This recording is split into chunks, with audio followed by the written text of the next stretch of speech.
दोस्तों आज के इस वीडियो में मैं आपको बताऊंगा 3 ऐसी चीज़ों के बारे में जिन्हें अगर आप अपनी रोटी बनाने वाले गेहूं के आटे के अंदर मिला लें तो ये आपकी ब्लड शुगर को बढ़ने से रोक सकती हैं।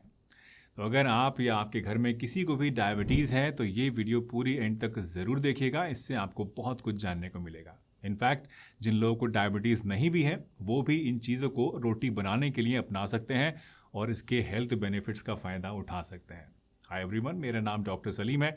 मैं एक आयुर्वेदिक और यूनानी मेडिसिन एक्सपर्ट हूं और पिछले 15 सालों से आप जैसे लाखों लोगों को फिट और हेल्दी जीवन जीने के लिए गाइड और मोटिवेट कर रहा हूं।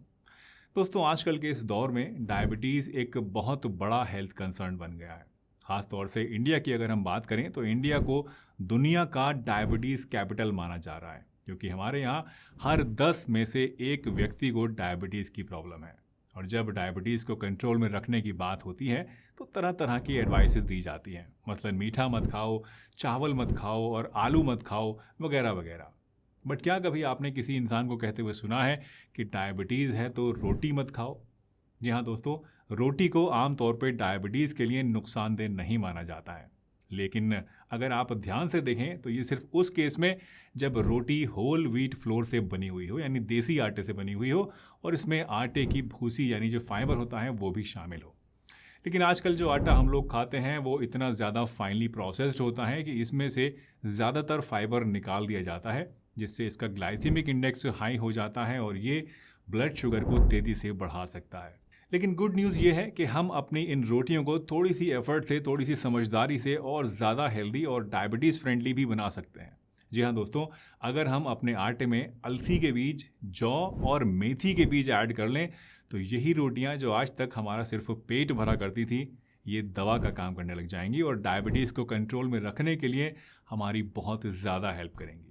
तो चलिए बिना किसी देरी के आज के इस वीडियो को शुरू करते हैं और जानते हैं कि इन तीनों इंग्रेडिएंट्स के बारे में कि ये कैसे आपको फ़ायदा देते हैं, इन्हें आटे में ऐड कैसे करना है और कितनी मात्रा में ऐड करना है। सबसे पहली चीज़ जो आपको अपने गेहूं के आटे में मिलानी है दोस्तों वो है फ्लैक्स सीड्स यानी अलसी के बीज पिसे हुए, इनका पाउडर। दोस्तों फ्लैक्स सीड्स फाइबर और ओमेगा 3 फैटी एसिड्स का एक बहुत ही ज़बरदस्त सोर्स होता है। फाइबर और ओमेगा 3 मिलके आपकी बॉडी में कार्बोहाइड्रेट्स के डाइजेशन को स्लो कर देते हैं, जिससे कि ब्लड शुगर लेवल्स में अचानक से कोई बढ़ोतरी नहीं होती है। इसके साथ साथ तो फ्लैक्स सीड्स का एक और फ़ायदा भी है कि ये आपके हार्ट हेल्थ के लिए बहुत ही बढ़िया होता है। फ्लैक्स सीड्स के अंदर ओमेगा 3 फैटी एसिड्स होते हैं जो कि आपकी हार्ट की हेल्थ को बढ़िया रखते हैं और बैड कोलेस्ट्रॉल को कंट्रोल में रखते हैं। साथ ही इसका हाई फाइबर कंटेंट आपके डाइजेशन को इम्प्रूव करता है और कब्ज़ को दूर करता है, जिससे कि एक ही इंग्रेडिएंट से आपको मल्टीपल हेल्थ बेनिफिट्स मिलते हैं। अपने आटे में फ्लैक्स सीड्स को मिलाने के लिए आपको करना यह है कि 1 से 2 टेबलस्पून पिसे हुए फ्लैक्स सीड्स को 1 कप गेहूं के आटे में आपको मिलाना है और इसको गूंद कर इसकी रोटियां बना लेनी है।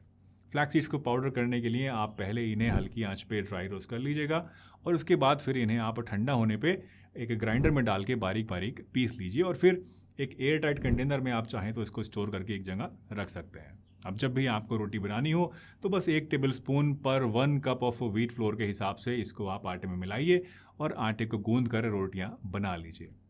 दोस्तों फ्लैक्स सीड्स पाउडर से आपकी रोटी का टेस्ट जो है वो ज़्यादा चेंज नहीं होगा, इसलिए कई बार तो आपको ये पता भी नहीं चलेगा कि आपने अपने आटे में कुछ मिलाया है। तो इसको ऐड करना बहुत ही सिंपल है, बहुत ही ईजी है और आपके टेस्ट पर भी कोई ज़्यादा फर्क इससे नहीं पड़ेगा। दूसरा इंग्रेडिएंट जो कि आपकी रोटी को और भी ज़्यादा डायबिटीज़ फ्रेंडली बनाता है वो है बार्ले यानी कि जौ का आटा।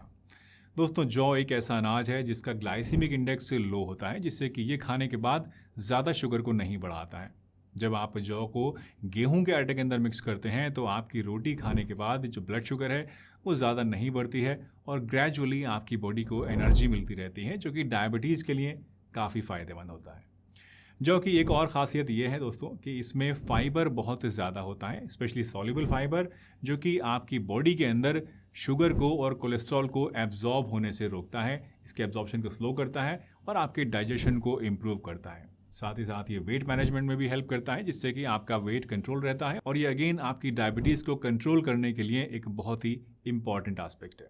जौ को आप अपने आटे में 25% के रेशियो में मिला सकते हैं, मतलब 3 कप गेहूं के आटे में 1 कप जौ का आटा, या ऐसे कहें कि 750 ग्राम गेहूं के आटे में 250 ग्राम जौ का आटा। दोस्तों जौ का एक हल्का सा नटी फ्लेवर होता है जो कि आपकी रोटी को एक हल्का सा नया टेस्ट देगा। बहुत ज़्यादा डिफरेंट नहीं, बस आपकी नॉर्मल रोटी से हल्का सा डिफरेंट आपको ये लगेगा। लेकिन इसके जो हेल्थ बेनिफिट्स हैं वो नॉर्मल रोटी से कई गुना ज़्यादा बेहतर होंगे। तीसरा और फाइनल इंग्रेडिएंट है दोस्तों फेनुग्रीक सीड्स पाउडर, यानी मेथी दाने का पाउडर। मेथी के सीड्स इंसुलिन सेंसिटिविटी को इम्प्रूव करते हैं, जिससे कि आपकी बॉडी इंसुलिन को अच्छी तरीके से यूटिलाइज कर पाती है, जो कि ब्लड शुगर को कंट्रोल में रखने के लिए बेइंतहा ज़रूरी चीज़ है। मेथी फाइबर से भी भरपूर होती है, स्पेशली सॉल्युबल फाइबर से, जो कि कार्बोहाइड्रेट्स को धीरे धीरे एब्जॉर्ब करने में आपकी हेल्प करता है। ये आपके डाइजेशन को भी इम्प्रूव करती है और कोलेस्ट्रॉल लेवल्स को भी कंट्रोल में रखती है, और इसीलिए ये डायबिटीज़ के साथ साथ आपको बहुत सारे दूसरे हेल्थ बेनिफिट्स भी देती है। आटे में मेथी पाउडर को मिलाने के लिए आप रफली 1 टेबलस्पून पिसे हुए मेथी के बीज को 1 कप गेहूं के आटे में मिला लीजिए, और इसी रेशियो में इसको आप बढ़ा सकते हैं। मान लीजिए 2 कप आटा ले रहे हैं तो 2 टेबलस्पून मेथी के बीज का पाउडर आपको लेना पड़ेगा। आप चाहें तो मेथी सीड्स को एक ही बार में ज़्यादा क्वांटिटी में पीस कर रख सकते हैं ताकि इसे आप आसानी से यूज़ कर सकें। बस एक चीज़ आप याद रखिएगा कि मेथी का टेस्ट हल्का सा कड़वा होता है, लेकिन ये बुरा बिल्कुल भी नहीं लगता है। इनफैक्ट अगर आप अपनी रोटी के साथ कुछ मसालेदार या फिर चटनी वगैरह खाते हैं तो ये टेस्ट आपको बढ़िया ही लगेगा और धीरे धीरे इसकी आपको आदत हो जाएगी। दोस्तों इन 3 चीज़ों में से आप कोई भी एक चीज़ एक टाइम में लेना शुरू कर सकते हैं और इन्हें थोड़े थोड़े टाइम के बाद बदल बदल कर इस्तेमाल कर सकते हैं। मसलन 1 महीने आपने मेथी के बीज इस्तेमाल कर लिए, 1 महीने आपने जौ का आटा इस्तेमाल कर लिया और 1 महीने आपने अलसी के बीज को इस्तेमाल कर लिया, और फिर इसको रोटेट करते रहिए।